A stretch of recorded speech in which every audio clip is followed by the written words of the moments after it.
সকলের প্রিয় মানুষ ব্রিগেডিয়ার আসম হান্নান সাহেব পেয়েছি মহোদয়ের সুযোগ্য উত্তরসূরি শাহ রিয়াজুল হান্নান রিয়াজ ভাই। পর থেকে অদ্যাবধি আমরা কিন্তু ধর্ম বর্ণ নির্বিশেষে বিভিন্ন পূজা পার্বণ বলেন যে কোনো সামাজিক ধর্মীয় অনুষ্ঠানে আমরা কিন্তু সবসময় একে অপরের পাশে পেয়েছি। এমন না অন্য কোনো দলের মতো যারা প্রথমবারের মতো গত বছর আপনারা দেখলেন। এবং আমি অত্যন্ত ব্যথিত, আমরা যারা নাকি মুসলমান হিসেবে নিজেদের পরিচয় দিই তারা ব্যথিত, এবং আমি বিশ্বাস করি যারা আপনারা সনাতনী ধর্মাবলম্বী আছেন তারাও ব্যথিত। কারণ আমাদের প্রত্যেকের নিজ নিজ ধর্ম খুব আবেগের জায়গা, এটা অত্যন্ত স্পর্শকাতর জায়গা, এটা কোনো হেলাফেলার জায়গা না। যেই মহান যুদ্ধে ঘোষক হলো আমাদের দলের প্রতিষ্ঠাতা শহীদ রাষ্ট্রপতি জিয়াউর রহমান। সেই বাংলাদেশ করার সময় যে এই যে জামাত ইসলামী আলবদর আল শামসের কথা হচ্ছে এখন, যারা সবার কাছে আসার খুব চেষ্টা করছে, আমাদের ধর্মেরও ভুল ব্যাখ্যা দিচ্ছে, অন্যান্য ধর্মেরও ভুল ব্যাখ্যা দিচ্ছে। তো তাদের কি অবস্থান ছিল?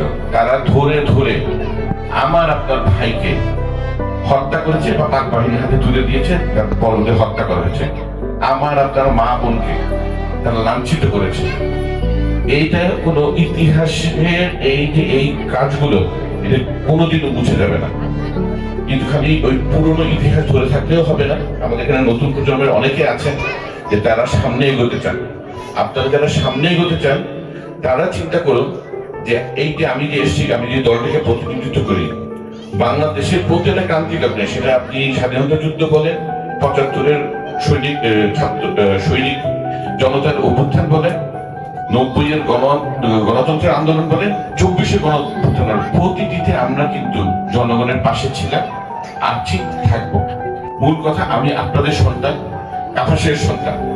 আপনারা যারা এখানে বয়স্ক আছেন, মুরব্বী আছেন, অনেকে আমার বাবাকে ছিলেন, ব্রিগেডিয়ার হান্নান শাহ। উনি এই এলাকায় ৩৫ বছর আগে উনি এমপি ছিলেন, আপনারা এমপি করেছেন, ওনাকে মন্ত্রী হয়েছিলেন। উনি কি কাজ করেছেন এটা তো আর আমি মিথ্যা কথা বলতে পারবো না, এবং এইটা নিয়ে আমি কোন রকমের মিথ্যার আশ্রয় নিতে পারবো না। এই যে ফকির মজদুসা সেতু, সেটাও আপনাদেরকে সাথে নিয়ে উনি করেছেন। রাস্তাঘাট, এই সামনের যে রাস্তা গেলেন সেটা থেকে শুরু করে রাস্তাঘাট, স্কুল কলেজ, মাদ্রাসা, ব্রিজ, কালভার্ট ওনার হাতেই করা, আপনাদেরকে সাথে নিয়ে। কিন্তু আরো বহু পরিকল্পনা ছিল না।